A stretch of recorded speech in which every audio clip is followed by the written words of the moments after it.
de las tres palabras mágicas estas de agradecida, emocionada y gracias por venir. Bueno, no sé si el día de hoy es una metáfora de cómo está la situación de los derechos, que es bastante encapotada y bastante fría, y hoy tenemos este día después de un día primaveral como el de ayer. Así que simplemente diros la bienvenida a las 13avas, creo que se dice así, jornadas sobre violencia machistas y VIH. Bueno, pues en esta edición que hemos querido hacer en Barcelona, hemos querido volver a poner el foco en algo que creemos que puede estar casi ya fuera de agenda, que es todo el tema de estigma y discriminación, y en este caso asociada al VIH, pero también asociadas a otras realidades y a otras vulnerabilidades. Durante casi 5 o 6 años anteriores, las jornadas han estado relacionadas, ¿sí?, con temas de violencia sexual.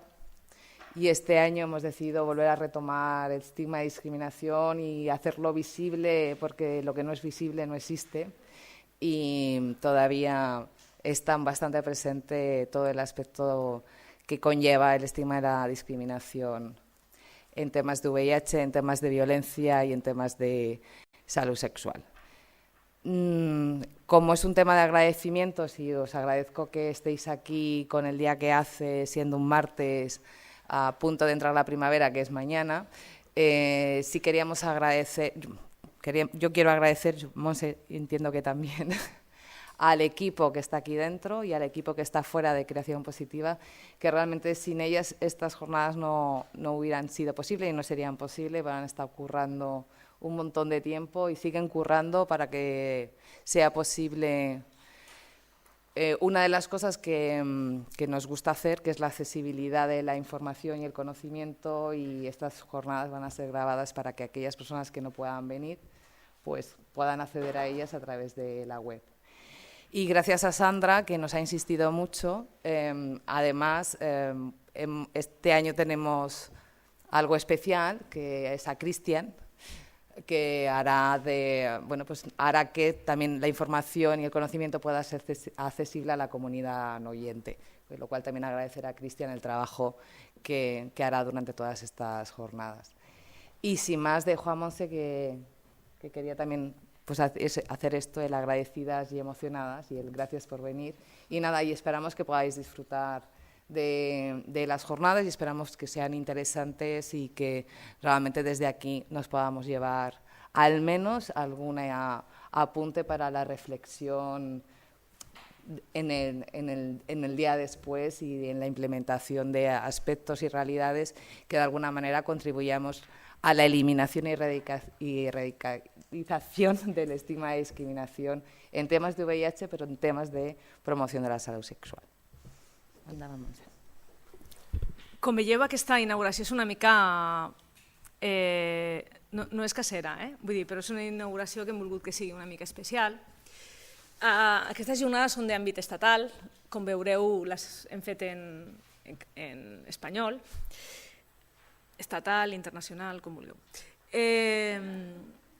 Són unes jornades especials perquè estem sotmeses, abans li comentava al diputat, estem sotmeses al 155, estem sotmeses en una situació a Catalunya molt complicada en la vulneració dels nostres drets civils. Aquí hi ha moltes interpretacions, però això per nosaltres sí que és important remarcar-ho, ressaltar-ho.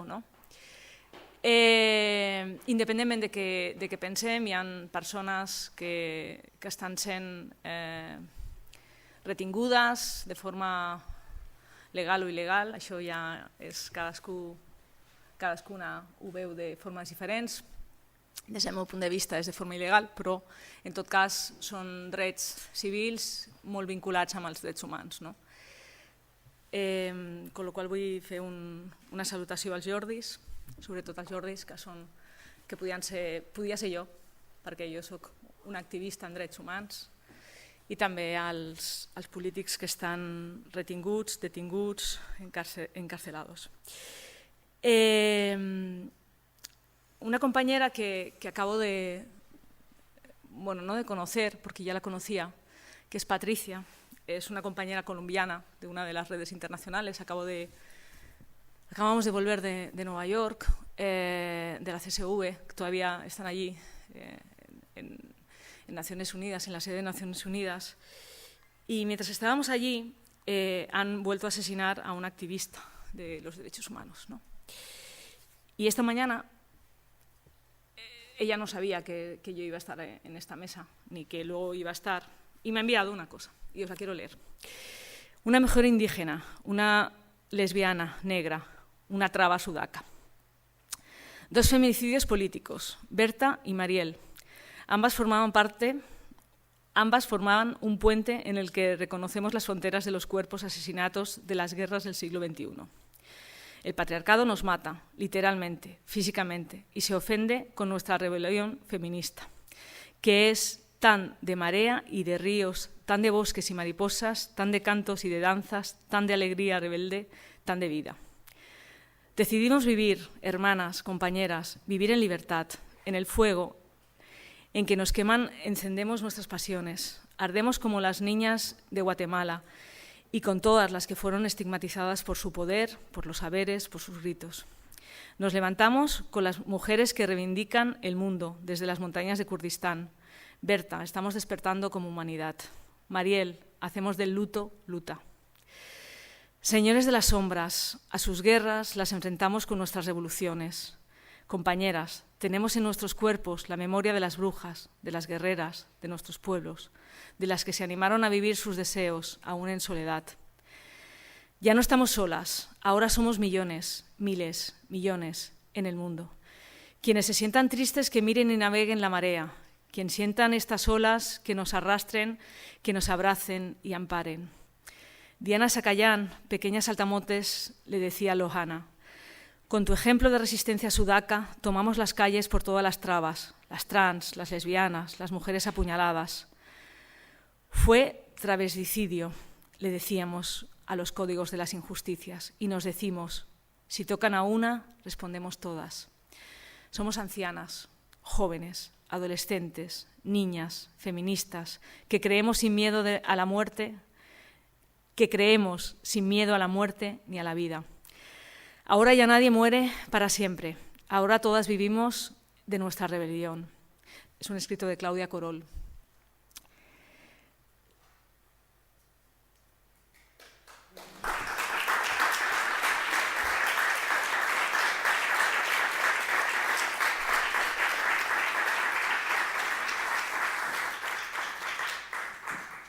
Efectivamente nos asesinan, nos violan, nos agreden, nos infectan. Y de alguna manera durante estos, desde el 2004 que empezamos esta aventura de las jornadas, hemos intentado dar voz a muchas de esas situaciones, de esas realidades, ¿no? Pero siempre, pues eso, en una clave de derechos. La verdad es que a veces no es fácil estar en una mesa y a veces no es fácil estar en nuestras pieles. Nosotras creo que somos conscientes por la responsabilidad que tenemos, tanto María Luisa como yo, de cuando montamos un espacio que pretendemos que sea un espacio de reflexión, que sea un espacio cálido, que sea un espacio pues desde el cariño, a veces no resulta fácil, ¿no? María Luisa agradecía, ¿no?, al equipo de Creación Positiva. Yo evidentemente quiero agradecer al equipo que haya gestionado, montado con tantísimo cariño, incluso las aguas. Lo siento, Sandra, pero fijaros, o sea, cada día cuidamos más las cosas, o sea, gracias, Sandra. Pero simplemente quiero deciros y quiero volver a hacer un reconocimiento a la compañera que tengo al lado, a María Luisa García Berrocal. Yo soy muchas veces la cara visible, muchas veces vosotras siempre me veis por ahí fuera, en millones de reuniones, en millones de formaciones, ¿no? Uy, me suena el móvil. Con mi teléfono haciendo incidencia política. Nieves, esta tarde hablamos. Quiero decir, te doy a dar 2 horas. Me lleva persiguiendo desde que he aterrizado, diciéndome, esto es nuestra realidad, ¿no? Pero esta compañera de aquí Esta compañera es quien sostiene a la entidad. Yo siempre intento hacerle un reconocimiento. Muy pocas veces la cuido bien o no como se merece, ¿no? Y muchas veces me habréis oído, las que habéis venido muchas veces a nuestras jornadas, que siempre digo lo mismo, que si algo funciona en estas jornadas es gracias a ella y que si algo no funciona en estas jornadas es gracias a mí. Con lo cual, cuando acabe las jornadas, con el tema de la evaluación y todas esas cosas, cuando salgáis, hacéis una evaluación y le ponéis una nota de cariño. Eso os lo pido, ¿vale? Hacia ella y hacia el resto del equipo, pero ponéis en especial a María Luisa.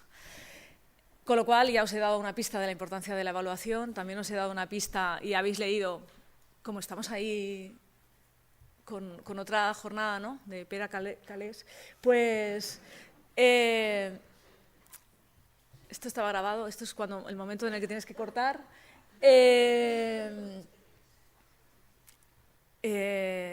Luego hablaremos con cuestiones de logística, pero simplemente lo que comentaba María Luisa, habéis entrado, habéis tenido que firmar eso de estáis siendo grabadas, si no queréis hablar para siempre y todas esas cosas, ¿no?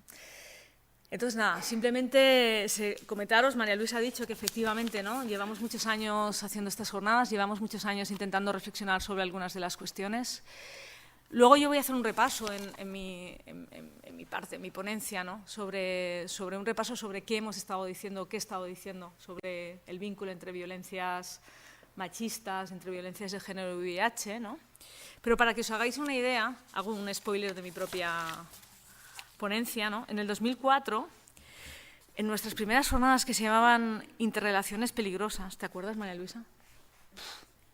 Aquellas sí que fueron unas jornadas interesantes, peligrosas.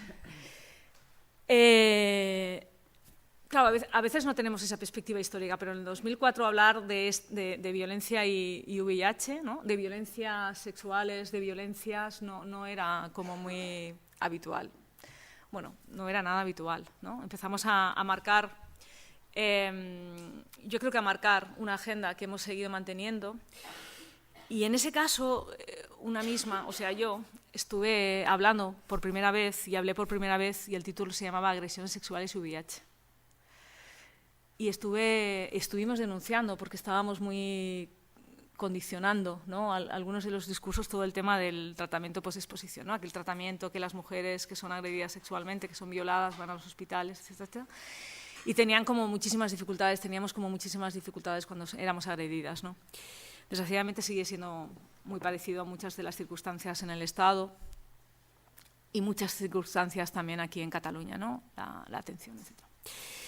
Y decidimos no solamente explicar o recoger algunas de las experiencias de las compañeras que estaban teniendo actuaciones en el Estado, en Cataluña también, sino que queríamos ofrecer un espacio de reflexión, ¿no? Antes le comentaba a una de las compañeras que lo que hemos intentado siempre en estas jornadas no solamente es explicar cuestiones prácticas, ¿no?, o explicar reflexiones de lo cotidiano, sino tener espacios para poder ir más allá, ¿no? Y ir más allá, como sabemos, las mujeres feministas significa, porque entender que en el marco de las desigualdades, en el marco de las discriminaciones, ¿no?, ese es un marco que no es natural, ¿no?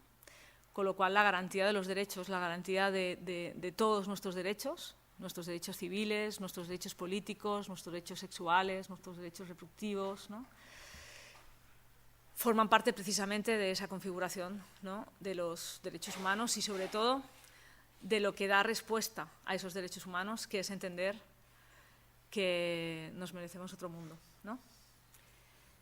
Otro mundo que en estos momentos está siendo golpeado por todos los fundamentalismos, aquí en Cataluña, en el Estado español y a nivel internacional, ¿no? Fundamentalismos que son económicos, sociales, culturales, religiosos. No pensemos solamente que el Vaticano o las iglesias evangelistas en el mundo están siendo los únicos fundamentalismos, ¿no?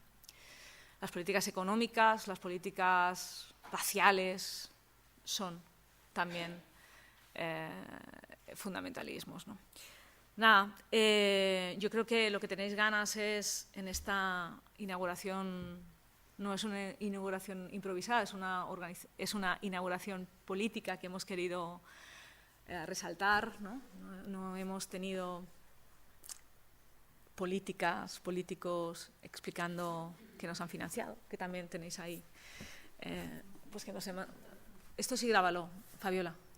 Nos ha financiado el Plan Nacional de SIDA, ¿no? Esto es importante porque el Plan Nacional de SIDA, que es la Secretaría del Ministerio, está en un momento también crítico, como muchas de las organizaciones que estamos trabajando, y también creemos que es un buen momento también para reivindicar que los programas específicos de VIH tienen que seguir siendo política pública, que no pueden diluirse solamente o no deberían diluirse en políticas exclusivamente desde una perspectiva más de salud pública. Lo digo porque esto es un gran debate, pero para la Secretaría del Plan Nacional de SIDA o los programas que aquí también han desaparecido en Cataluña, realmente es relevante que sigan existiendo, no solamente como metáfora de que el VIH no deja de existir, y eso lo sabemos muy bien, algunas de nosotras, sino que es necesaria una política activa, ¿no?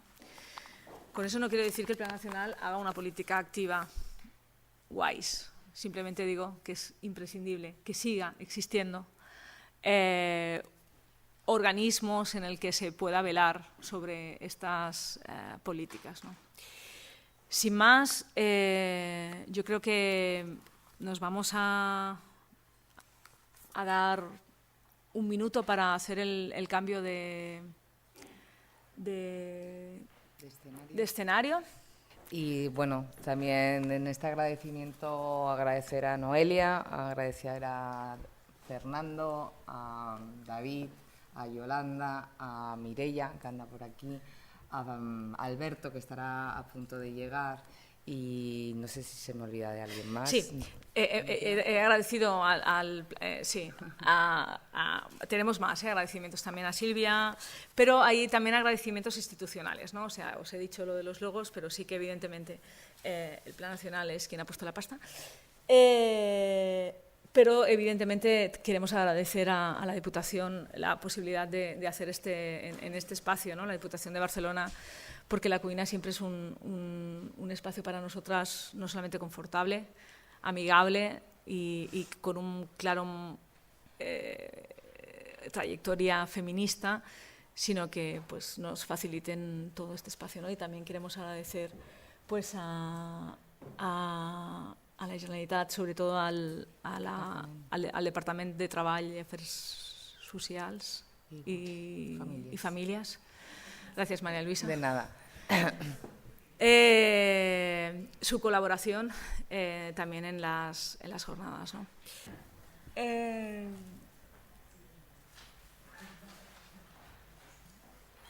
Esto se llama esto sí que es una improvisación, lo de antes no, ¿eh?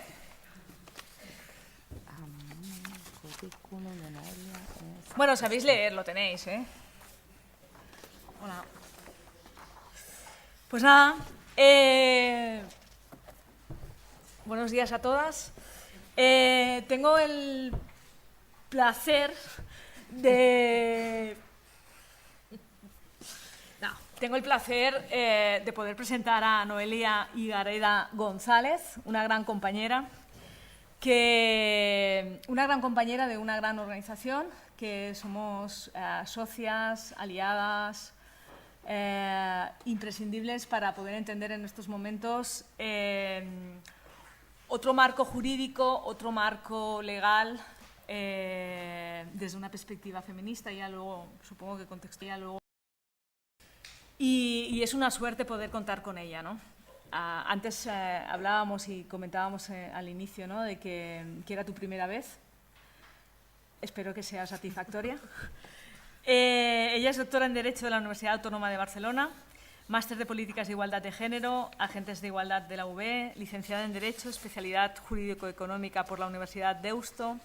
Actualmente es profesora de Filosofía del Derecho de la UAB, es codirectora de la Diplomatura de Posgrado Género e Igualdad y Diplomatura de Posgrado Violencias Machistas de la UAB. Está llegando, la voy presentando. ¡Ey, fascinante! Esto es. Esto se llama silla caliente. Bueno, ya está bien. Bueno, voy a presentar a la moderadora, esto es como una cosa extraña, pero la moderadora es Núria Balada Cardona, es la presidenta del Instituto Català de las Dones. Es nacida en 1978, licenciada en Derechos por la Universidad Pompeu Fabra y máster de alta función directiva de la Escuela de Administración Pública de Cataluña. ¡Wow! No sabía que eras eso. Ha trabajado en el ámbito privado como abogada especialista en Derecho Societario. Desde el 2005 es miembro del Ilustre Colegio de Abogacía de Barcelona. Bueno, bla, bla, bla, bla. ¿Vale? A nivel político militó en la Joventut Nacional de Cataluña y en CDC, no es un grupo de música, es Convergencia, hasta su disolución. Hostia, lo de la disolución queda extraño, actualmente es presidenta del Partido Demócrata Catalán del barrio de Gràcia de Barcelona. Nada, pues... Has presentat... La he presentado, o sea, he leído su currículum. Res, només per donar una benvinguda també. Disculpeu perquè m'ha passat, jo crec que el que ens passa a moltes, que és que al matí el Rodalies no funciona. I llavors això, sumat a portar el meu fill a l'escola bressol, i jo crec que m'ha fet arribar tard. Bueno, ja coneixeu a la ponent, no sé si a la Noelia, no sé si li dono la paraula, jo crec que l'interessant és sentir-la amb ella. ¿Qué clave? Ah, las claves de la vida. Ah, perdoneu, las claves de la vida. Bueno. Hemos hecho un juego. Hemos pedido a todas que digamos cuál es la clave de la vida, ¿no? Para una, por eso se llama clave de derechos, la de una y la de la ponente. Llavors, les de la Noelia, les seves claus són la consciència feminista, que ha sigut moltes vegades incoherent, doncs ha tingut bastantes incoherències personals, jo crec que com totes, i l'eix vertebrador de la seva vida adulta. Passo la paraula a la Noelia. Bueno, muchísimas gracias. Después de esta introducción, cuando me habían preguntado realmente lo de cuáles han sido las claves de tu vida, yo como jurista un poco aburrida, no ha sido muy creativa ni muy original, solo pensaba que la única cosa que tenía clara era esto de la conciencia feminista con todas sus incoherencias, pero como todas es verdad, pero en mi caso yo creo que con un plus añadido. Primero, agradecer de verdad haberme invitado. Es verdad que es la primera vez que participo en algunas de las jornadas que organiza Creación Positiva y esto también es todo un reto. E incluso la propia invitación hace una exposición, como era, marco jurídico conceptual para la garantía de los derechos, que no es poco, esta petición, en el marco de tanto hablar de los derechos sexuales y reproductivos y la cuestión y la interrelación entre violencias machistas y VIH, con toda la complejidad que espero, y tengo que reconocer que más o menos estoy acostumbrada a abordar este tipo de ponencias o de intervenciones, pero esta vez me ha costado mucho, va de entrada, porque el encargo, aunque pareciera a priori como muy general, en verdad es sumamente complejo, ¿no? O yo lo he entendido como sumamente complejo. Por lo tanto, voy a intentar también compartir con todas vosotras, con todos vosotros, una crítica feminista a cómo en nuestros estados y en nuestras sociedades están conceptualizados los derechos y en particular los derechos sexuales y reproductivos y qué interrelación también tiene esto con las violencias machistas. Yo muchas veces lo que me encuentro es que una cosa es lo que nosotros pensamos como ciudadanas de a pie y todas las esperanzas que tenemos en el derecho como unos instrumentos de garantía y como instrumento de cambio social, y no quiere decir que no siga creyendo en ello, no quiero descorazonar a la gente o desilusionar, pero sí que es verdad es que muchas veces esas demandas políticas o esas reivindicaciones políticas que tenemos y sobre todo también tenemos en el feminismo no se corresponden exactamente con las categorías y las definiciones que el derecho tiene. No por ello lo deberíamos de dejar seguir utilizando y reivindicando, pero sí siendo conscientes de cuando que a veces hablamos de, por ejemplo, el derecho a vivir una vida libre de violencias o mis derechos sexuales y reproductivos, quizás el contenido político que nosotros creemos que estamos dando no se corresponde con el contenido de la definición jurídica que nuestros sistemas legales da, y no por ello vamos a dejar de luchar o de intentar cambiarlo, pero sí ser conscientes de que no es coincidente, ¿no? Y eso tiene unas repercusiones y unas consecuencias cuando intentamos, en este caso, precisamente vincular o ver si el ordenamiento jurídico, el sistema legal en materia de violencias machistas nos ofrece o no herramientas para luchar contra esas discriminaciones, ese estigma, y para reivindicar el ejercicio de derechos sexuales y reproductivos. Y una primera reflexión que parece una obviedad y no lo es. Es decir, muchas veces incluso la propia consideración de que los derechos de las mujeres son parte de los derechos humanos no es una cosa tan obvia, ni es una cosa que hoy en día todavía está tan claro. Y fijaros una primera reflexión, la mayoría, lo que entendemos hoy por derechos humanos es algo que se inventó en la época de la Ilustración, en el marco del Estado de Derecho, y que no ha cambiado mucho, porque cuando se inventaron y se definieron los derechos humanos se estaba pensando en un modelo de ciudadano varón, blanco y propietario, ¿vale? Y tardamos siglos en que en ese modelo de ciudadanos se incluyeran otras formas de seres humanos, por así decirlo. Y esto es una cosa que no debemos de olvidar. Además, el propio núcleo duro, por así decirlo, de lo que muchas veces se entiende como derechos humanos, está haciendo referencia a un núcleo duro de derechos humanos que se diseñaron y se definieron en aquella época y que ha cambiado muy poco. Y que prácticamente hacen alusión al derecho a la propiedad privada, el derecho a la vida y el derecho a la libertad entendida en un sentido político. Porque muchas veces nosotros pensamos que la libertad es, yo cuando les pregunto a mis alumnos de primero de carrera, para ti, ¿qué es lo más importante de los derechos humanos? Lo primero que me dicen, claro, tienen 18 años, la libertad. Es decir, hacer lo que a mí me dé la gana. Pero es que la libertad entendida como derecho humano era la libertad de poder votar para que me gobernaran en mi nombre. Y eso se nos olvida muchas veces porque es el sentido, por así decirlo, de ese derecho a la libertad. Y no tanto hacer o pensar lo que yo quiera, que es muchas veces la interpretación un poco de a pie o como ciudadanos de a pie seguimos. Lo digo porque tanto esa definición de derechos humanos como ese concepto de ciudadano, como incluso qué son los derechos humanos, los de verdad, los importantes, los que reciben mayor garantía, no ha cambiado mucho desde la época de la Ilustración. Y por lo tanto, si hoy en día estamos en el marco de estas jornadas hablando, por ejemplo, de cuáles son los derechos sexuales, veremos que quizás lo que nosotros pensamos que deberían de ser derechos sexuales no están ni siquiera recogidos en nuestros sistemas legales y mucho menos definidos. Por lo tanto, nos encontraremos con que lo que reivindicamos políticamente no tiene cobertura política, porque no encaja en esa definición. Y por eso también haceros aquí un pequeño mostraros cómo ver realmente esa formulación de los derechos humanos, que luego en algún momento las primeras feministas intentaron rectificar, incluso incluir a las mujeres como sujetos humanos, pues muy bien no ha habido una rectificación. Fijaros que la Declaración de Viena de 1993, que es hace 4 días, todavía tenía la necesidad de decir los derechos de las mujeres son derechos humanos. En 1993. Será por algo y por lo tanto no nos debe sorprender lo que nos encontramos hoy en día. Por lo tanto, segunda cuestión.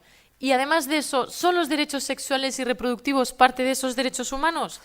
Parece, todos hubiéramos pensado que sí, pero me aventuraré que no exactamente. Uno, porque realmente no nos encontramos con una definición de los derechos sexuales y reproductivos hasta la Plataforma de Acción para Pekín, adoptada en 1995 en el marco de esa Conferencia de las Naciones Unidas sobre las Mujeres. 1995. Y además lo que se adaptó, fijaros que no tiene el nombre de convenio internacional o algo así, es decir, no es un instrumento jurídico vinculante de carácter obligatorio que aquellos países que adoptaron o estuvieron de acuerdo luego están obligados a transformarlo, a traducirlo en sus sistemas legales. No, es casi una adopción de buenas propuestas, por así decirlo. Y aún así, hasta 1995 no hay un consenso internacional, entre comillas, porque también seguramente muchos sabéis que hubo muchos países que pusieron muchas reservas precisamente a este artículo, muchos países pusieron reserva a este artículo porque no estaban de acuerdo. Y además, por lo tanto, no queda claro, fijaros que de esa definición de 1995 viene más de otras conferencias internacionales como sobre todo a la del Cairo, en la que había más una preocupación en los derechos reproductivos, por así decirlos, muy vinculados con el crecimiento demográfico. Es decir, nos preocupa más todo esto de la reproducción humana en clave de derechos en la medida que sirva para no reproducirnos y como un elemento de control de la población. Es decir, creo que bastante alejado de lo que estamos pensando nosotros por derechos sexuales y reproductivos. Y además, ¿qué es incluso en esa definición internacional, qué es lo que se protege realmente?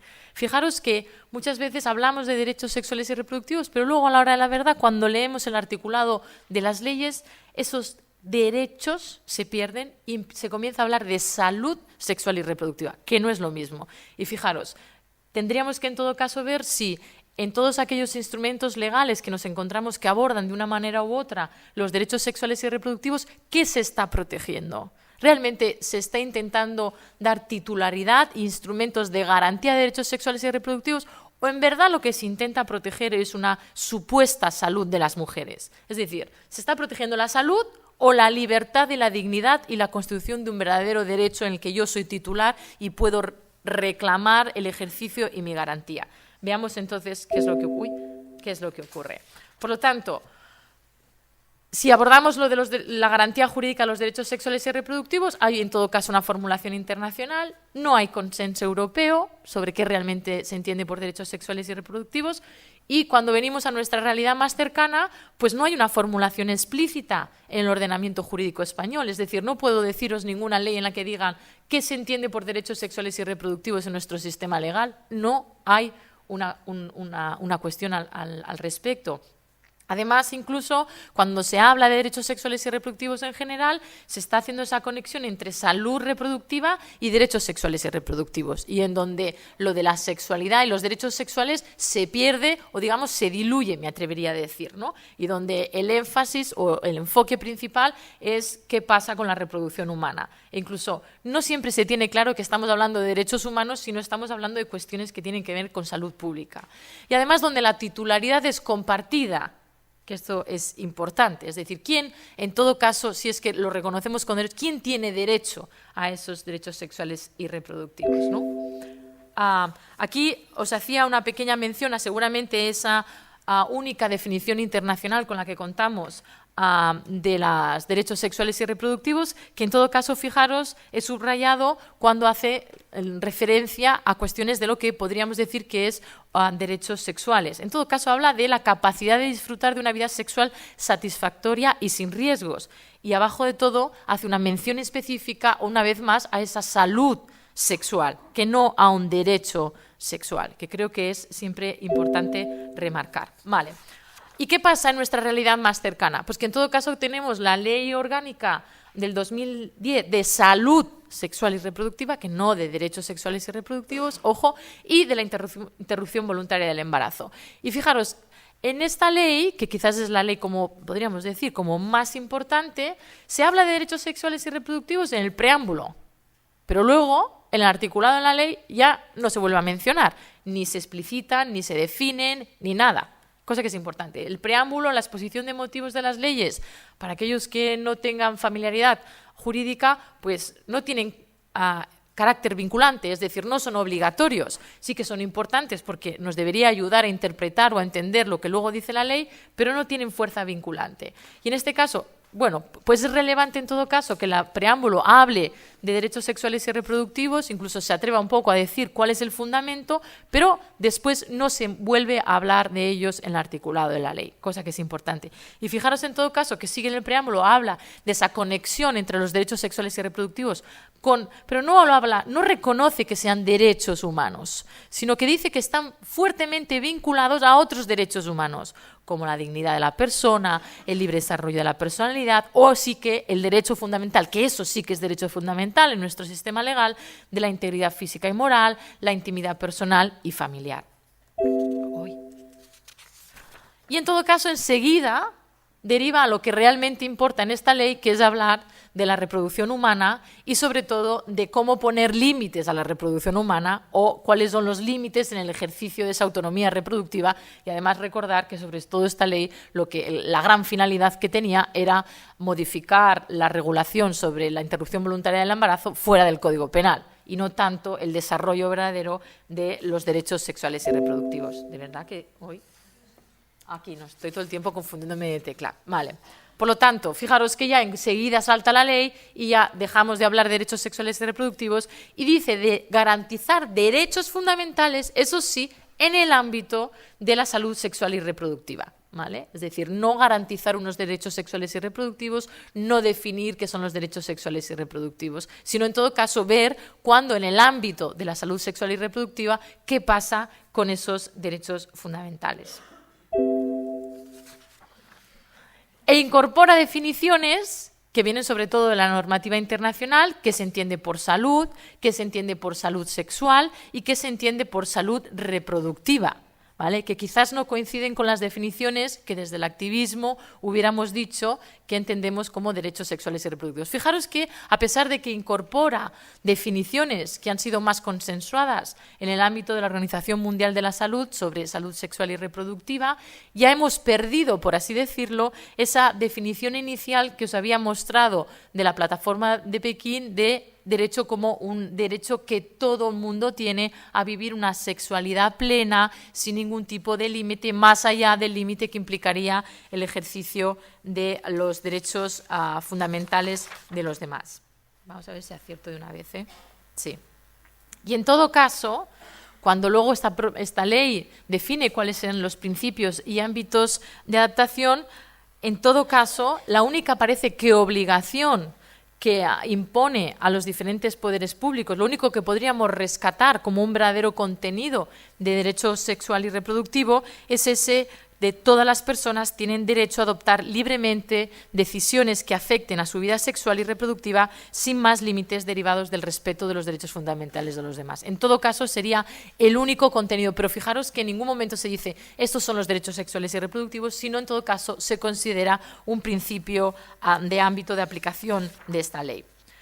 Relacionado a esta definición, como hemos visto, mucho más pequeñita y mucho más reducida de lo que realmente se entiende en nuestro sistema legal por derechos sexuales y reproductivos, vayamos a ponerlo en relación con la otra gran pilar, por así decirlo, de estas jornadas. Y también tenemos derechos en el ámbito de la violencia machista. Yo tengo un derecho a vivir una vida libre de violencias machistas, es decir, muchas veces en términos, cuando hablamos de las diferentes formas de violencias machistas, creemos que somos titulares de un derecho a defendernos, a que los poderes públicos tutelen en mi derecho violentado o agredido en un momento determinado cuando soy víctima de alguna forma de violencia machista. Pero veamos que una vez más, quizás no es esa la construcción que se corresponde con nuestro sistema normativo.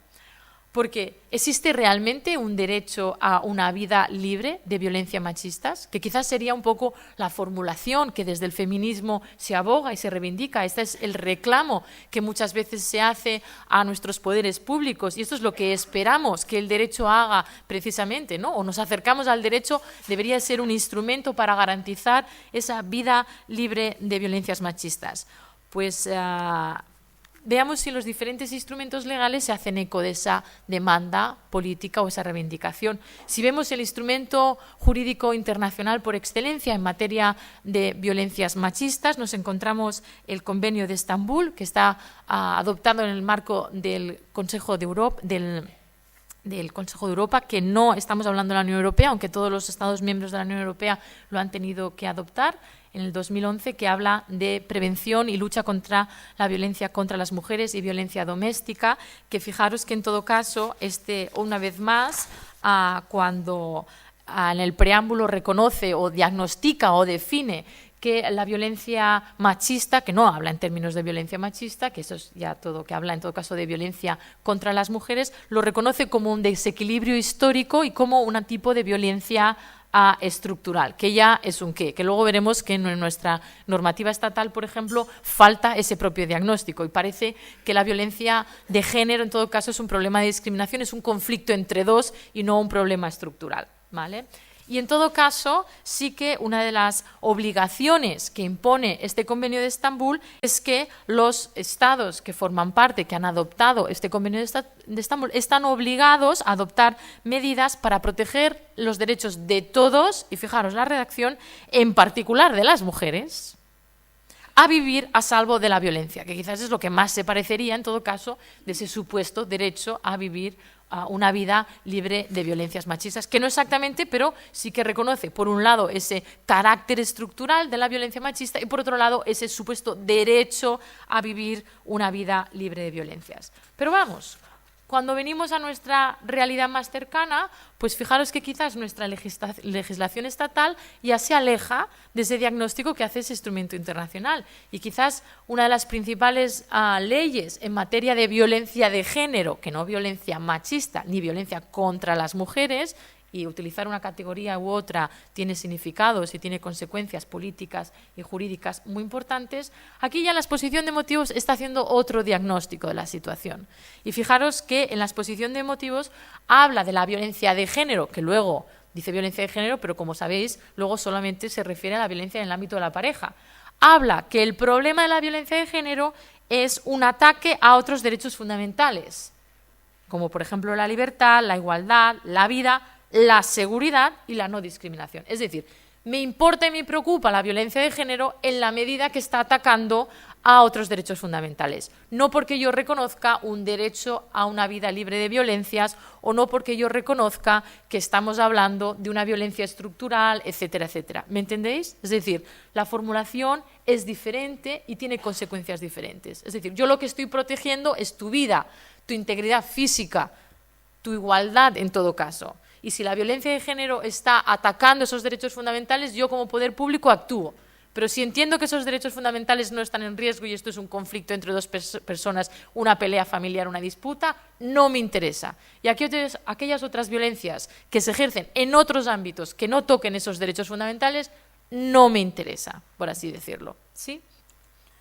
Por lo tanto, por eso, el objetivo de la ley es actuar contra esa violencia de género que entiende tan solo limitada en el ámbito de la violencia de la pareja, en la medida que constituye una discriminación, y lo entiende como una discriminación y no como una violencia sistemática de carácter estructural, etcétera, etcétera.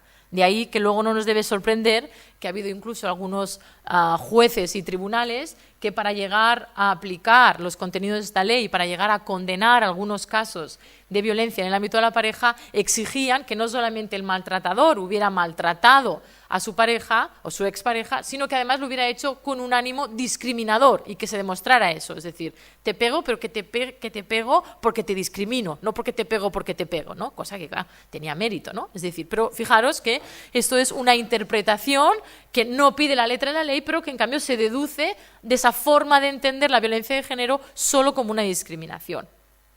Vale. Y veamos entonces en nuestra legislación catalana. Aquí por primera vez hablamos de violencias machistas y el propio preámbulo, una vez más, que es interesante porque nos da pistas de cuáles son las razones por las que se ha adoptado ese instrumento legal, entonces ahora sí que habla, que es verdad que la violencia machista por primera vez habla de que supone una vulneración de diferentes derechos fundamentales, pero no solo preocupa por eso, aunque sea suficiente, sino porque además considera que la ley debería garantizar un derecho a vivir una vida libre de violencias machistas. Y es el único momento que vemos, en todo caso, esa formulación que estábamos buscando, ¿vale? Y que sí que, en este caso, el objeto de la ley es erradicar la violencia machista e intentar transformar las estructuras para garantizar ese derecho a vivir una vida de violencia machista. Y de ahí que la propia definición que se hace, por lo tanto, hace esa alusión a esas condiciones estructurales. Lo digo porque, veamos, ¿cuáles mis conclusiones, en todo caso, o conclusiones, que no quiero que sean negativas o deprimentes, pero que lo son un poco, ¿verdad? No, lo digo porque yo siempre reivindico, seamos primero críticos con los instrumentos legales para ser conscientes de dónde nos estamos moviendo, que eso no quiere decir que no se pueda cambiar, incluso que no se puedan crear nuevas categorías jurídicas. Es decir, yo muchas veces reivindico que el pensamiento feminista se aleja muchas veces del derecho porque entiende que el derecho es un instrumento de dominación patriarcal más y que no hay nada que hacer, por así decirlo. Pero yo siempre también recojo la posibilidad de que a veces el pensamiento feminista ha sido capaz de no solo criticar el derecho, sino que también proponer nuevos instrumentos. Por ejemplo, muchas veces se nos olvida que con todas las complejidades y con las críticas que podamos hacer, el acoso sexual, que hoy en día hablamos y que, por desgracia, está tan de moda, al fin y al cabo fue una invención del feminismo del que se hizo eco el derecho. Hace 4 días, porque el concepto de acoso sexual no existía hasta en nuestro ordenamiento jurídico hasta mediados de los 90, y hay que pensar que, por así decirlo, lo parieron unas juristas feministas en Estados Unidos a finales de los 70. Es decir, que eso entendieron que las categorías y los instrumentos legales que tenía nuestro derecho no daban respuesta suficiente a un fenómeno que era muy antiguo, que era el acoso sexual que las mujeres recibían en diferentes ámbitos de su vida y en especial en el laboral por el hecho de ser mujeres. Pues bien, no solamente conformarse con esa insuficiencia o con esa impotencia de ver que el derecho no era capaz de dar una respuesta y no encajaba, no podíamos encontrar ninguna categoría, sino que fueron capaces de crear y proponer una nueva categoría jurídica que intentara sancionar y prevenir algo que afectaba a los derechos fundamentales de muchas mujeres en muchos ámbitos de su vida y especialmente en el ámbito laboral. Lo digo también para abrir un rayo de esperanza, por así decirlo, a la capacidad que tiene muchas veces el derecho de ser realmente una garantía. Por lo tanto, pero sí que es verdad que a día de hoy los derechos sexuales y reproductivos son sumamente difusos, no hay un consenso en su definición, es más, ni siquiera podríamos decir, por mucho que hablemos a nivel de activismo y a nivel de intervención, esto está vulnerando los derechos sexuales y reproductivos, pues buena suerte si encuentras la ley que te ampare. Es así, ¿no? Porque te encontrarás que en todo caso puedes decir que está vulnerando el derecho a la integridad física y moral de esa persona, que está incluso vulnerando su derecho a la vida, que está incluso siendo un motivo de discriminación por una determinada sexo, orientación sexual, etcétera, etcétera, pero no podrás decir están vulnerándose sus derechos sexuales y reproductivos porque no hay ningún sitio donde así lo define y no hay ningún sitio donde se te reconozca. Donde en todo caso nos preocupa todo lo que tenga que ver con la sexualidad en el ámbito de la salud reproductiva, y es así, es decir, salud reproductiva, que no derechos sexuales y reproductivos, y que muchas veces, por otro lado, esa protección legal frente a la violencia machista responde a diagnósticos de la violencia muy diversos y que no siempre igual se corresponden con el diagnóstico que nosotros compartimos o que creemos que es el diagnóstico que recogen las leyes. Por lo tanto, no podríamos atrevernos, a pesar de que sí que existen algunas leyes que hablan de ese verdadero derecho a vivir una vida libre de violencia, no podríamos hablar, o yo no me atrevería, que luego es discutible y por supuesto igual estáis en desacuerdo, no existe una plena garantía hoy por hoy en nuestro sistema legal a ese derecho a vivir una vida libre de violencia machista. Y no por ello creo que no sea posible, simplemente yo he intentado hacer este análisis que espero en la medida de lo posible que haya intentado ser un poco clarificador e interrelacionar o relacionar desde una visión crítica qué entendemos por derechos sexuales y reproductivos, qué interrelación tiene eso como violencia machista en el ámbito sobre todo que estamos viendo del VIH y si estos dos instrumentos legales podrían servirnos de utilidad. Y bueno, gracias por escucharme todo este rollo legal que espero que haya sido medianamente clarificador.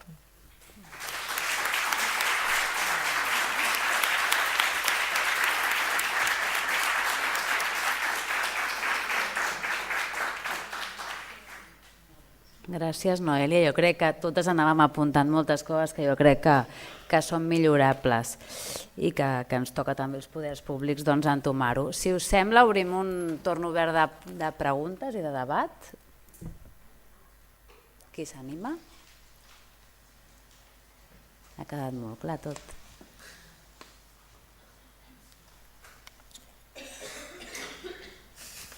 Vinga, la Montse.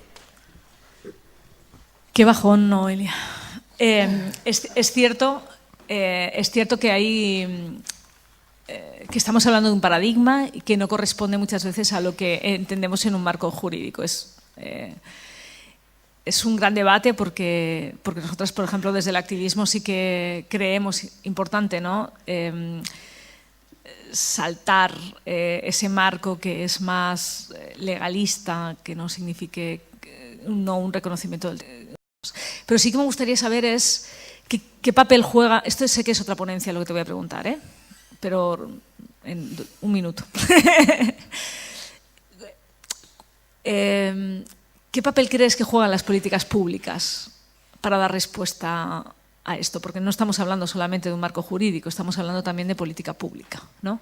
Entonces me gustaría saber qué papel crees que deberían jugar o juegan las políticas públicas en general, salud, igualdad, ¿no? Educación, repito, educación, en este marco, ¿no? En este marco que realmente pueda garantizar, no a través de un marco más jurídico, más de la arquitectura, ¿no? Del constitucional, de las leyes así más pues como las que nos has presentado, ¿no?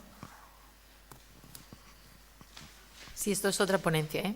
Pero está bien la reflexión que haces porque, claro, parece que siempre yo hago una defensa, ¿no? de un marco como muy legalista y en plan purista, no solamente porque otras me han escuchado en un momento, tengo que también justificar la utilidad del derecho porque si no me muero de hambre, pero también porque tiene una reflexión, esa interrelación entre cuándo como sociedad optamos por la ley, cuándo como sociedad optamos por la política pública, ¿vale? Y quizás yo no soy la más indicada de responder a esto, yo hago más una reflexión quizás como jurista feminista. No es que yo no esté de acuerdo en la elaboración de políticas públicas, pero como digo que quizás pues precisamente mi moderadora o más personas son las personas más indicadas para hacer una reflexión sobre la oportunidad y la importancia del desarrollo de políticas públicas, como has dicho, en el ámbito de la salud, de la igualdad o la educación. Es verdad, pero yo siempre también recuerdo que la política pública es una medida, un conjunto de medidas elaborado por una determinada autoridad pública, también busca una transformación, una modificación de esa realidad social, ¿vale? Y que tiene todas sus ventajas, pero que no tiene carácter vinculante. ¿Me explico? Entonces, mi elemento de reflexión que siempre hago, no es porque no esté en contra, ni muchísimo menos, es cómo ciertas cuestiones que siempre tienen que ver con los derechos de las mujeres, se aboga por política pública, que son instrumentos más de persuasión, y no por instrumentos legales de carácter vinculante. ¿Sí? ¿Me explico? Es decir, yo si intento proteger la propiedad privada, en nuestra sociedad no se opta por políticas de persuasión. Quien ataca la propiedad privada es sancionado, incluso te meto en el trullo. ¿Sí? ¿Vale? Cuando en esta sociedad se decide que la igualdad, por ejemplo, o un derecho a una vida libre de violencias es algo tan importante como ser objeto de actuación por parte de los poderes públicos, yo me pregunto, ¿y por qué optamos por una medida de persuasión? Venga, no vamos a discriminar tanto, no maltrates, bueno, estoy simplificando, ¿no? Y no optamos por un instrumento vinculante que diga, aquel que discrimine ha atacado uno de los valores más importantes en nuestra sociedad y por lo tanto actuaremos con uno de los instrumentos más contundentes que como sociedad hemos adoptado. ¿Me explico? ¿Sí? Es decir, es igual que como muchas veces en el ámbito de las violencias machistas, y yo me encuentro muchos foros y también foros feministas que me dicen, es que esto de toda la actuación en temas de violencia machista está dando lugar a una inflación punitiva y no sé qué, no sé cuánto. Y digo, bueno, sí, puestos a desmontar el Código Penal, yo lo desmontaría por muchos otros lados antes que por el capítulo de violencia machista. ¿Sí? ¿Me explico? ¿Por qué siempre la crítica de que es un excesivo legalismo, una excesiva intervención del derecho ocurre cuando estamos hablando con cuestiones que tienen que ver con derechos fundamentales como la igualdad, mi integridad física y moral, o incluso los derechos sexuales y reproductivos? ¿Por qué no una garantía legal de los derechos sexuales y reproductivos y sí una política de promoción de la salud pública? Que yo creo que son complementarios y una cosa no quita otra, pero yo pongo el acento en por qué normalmente se optan por políticas públicas y no por instrumentos normativos en todas aquellas cuestiones que tienen que ver con derechos humanos de mujeres, ¿no? Y creo que esa es una reflexión que como feministas muchas veces deberíamos de hacer. Espero haber respondido. Sí, vale. ¿Més preguntes allà? Sí, la Sílvia. Hola, Noelia y Nuria, muchas gracias. Esclarecedora, como siempre. Yo tengo una pregunta después de todo lo que nos has explicado y lo que más o menos conocemos. Es si lo importante es hacer leyes y que sean vinculantes, las leyes que tenemos no son suficientes y las que son vinculantes no se están cumpliendo. Por ejemplo, la de salud sexual y reproductiva IVE. Es qué hacemos con las que tenemos y son vinculantes si no se cumplen, y cómo hacemos que, bueno, esta es la pregunta propuesta, ¿no? ¿Cómo hacemos que los derechos sexuales y reproductivos sí sean vinculantes y sí se cumplan?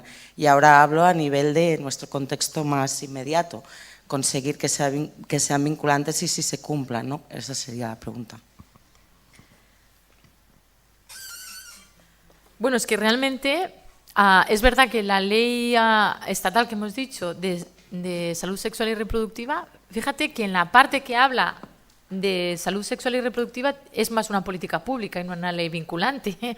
Es que ley en sentido estricto es más cuando aborda las modificaciones sobre la interrupción voluntaria del embarazo, porque en el articulado de la ley de salud sexual y reproductiva es más una política pública, en el sentido que hace una enumeración de recomendaciones de cuál debería de ser la actuación de los poderes públicos en materia de prevención, etcétera, etcétera, pero no establece una garantía, ni define los derechos sexuales y reproductivos, ni establece una garantía, ni establece un ámbito de tutela de esos derechos sexuales y reproductivos. Es decir, yo no puedo acudir a los tribunales y decir, hey, mis derechos sexuales y reproductivos están siendo violentados por esta actuación, por un individuo o por una autoridad. No, yo no puedo hacer eso, a diferencia de otros derechos fundamentales.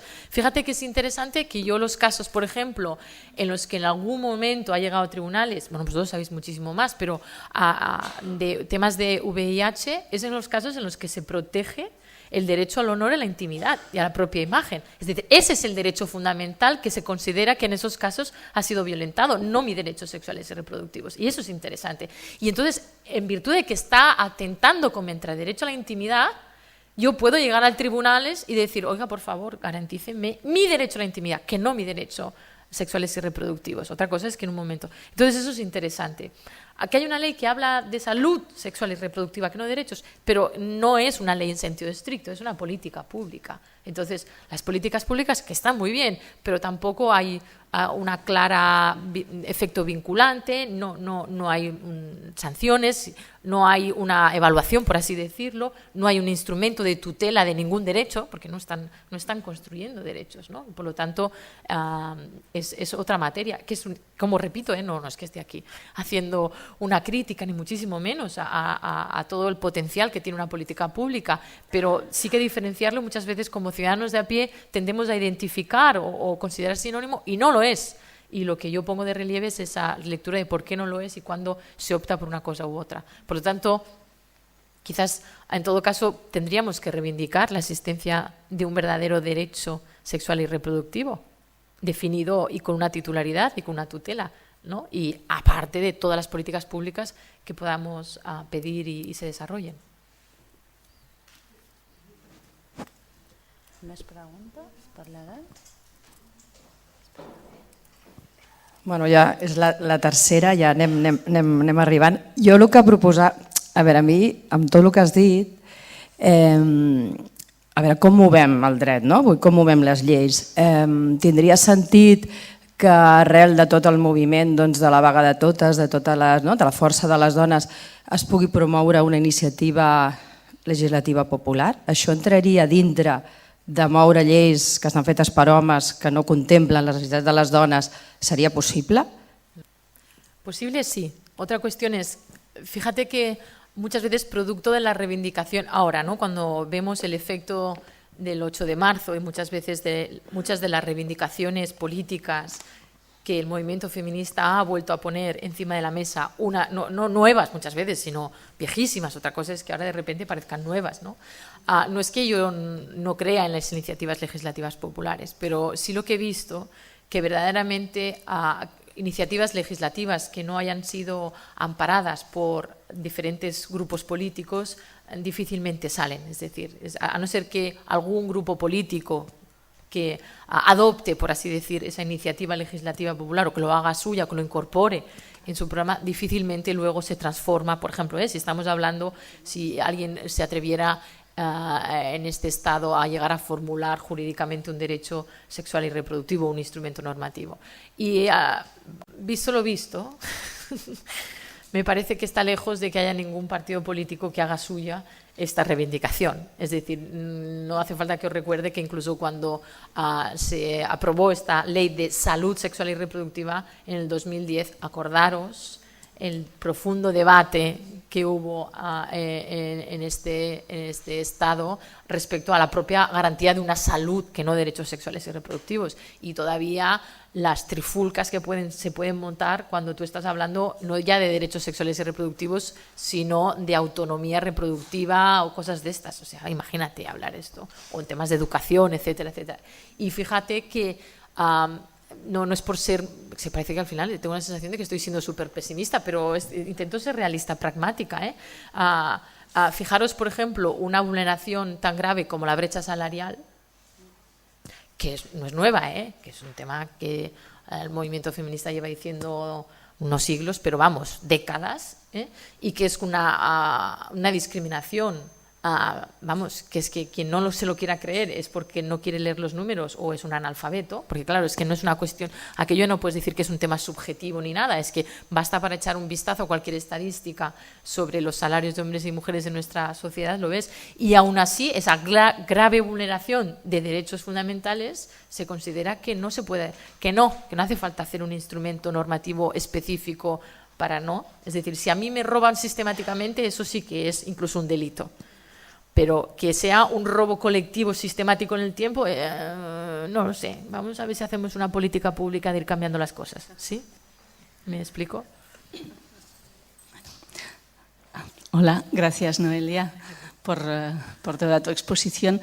A ver, yo me gustaría plantearte en qué medida crees que esa especie de como de filosofía menos punitiva, ¿no?, sobre todos aquellos aspectos que tienen que ver con las mujeres, impregna o de alguna manera incide, ¿no?, sobre luego en las situaciones concretas de violencias machistas. Es decir, de qué manera esta idea tiene una incidencia o no, o responde a otros factores a la hora de enjuiciar los casos concretos con los que se encuentran las mujeres. Muy bueno. Claro, si te he entendido bien, precisamente crear un derecho que fuera garante de derechos y no punitivo únicamente, ¿sí?, sería una forma. Es decir, fijaros que no es, y yo no he defendido el hecho, es objeto de otra discusión, la única manera de intervenir en esta sociedad frente a la violencia machista es a través del Código Penal. No he entrado en esa discusión. Yo reivindico que si realmente consideramos que el derecho a vivir una vida libre de violencia es otro derecho fundamental, un derecho humano, por lo tanto también podríamos desarrollar instrumentos garantistas de ese derecho a vivir una vida libre de violencia, ¿vale? Es igual, de la misma manera en la que no abordo tanto la salud sexual y reproductiva de manera de cuando entra en colisión con otras cosas, sino que abordo los derechos sexuales y reproductivos como garantía de derechos humanos, ¿sí? Y no tanto castigando a aquel que... ¿Sí? ¿Me entiendo? O sea, muchas veces tratamos de identificar que el derecho es solo sanción y castigo y nos olvidamos que el derecho también es garantía y el derecho es reconocimiento de derechos subjetivos y que no hace falta castigar para tutelar los derechos. Y por lo tanto creo que precisamente ese es un cambio de paradigma que el feminismo hasta cierto punto ha intentado aportar al derecho, ¿no? Y que iría mucho en la línea tanto de cómo actuar frente a las diferentes formas de violencia machista como en la garantía de los derechos sexuales y reproductius. No? Molt bé, moltes gràcies, Noelia. Passem a la següent taula. Gràcies. Gràcies.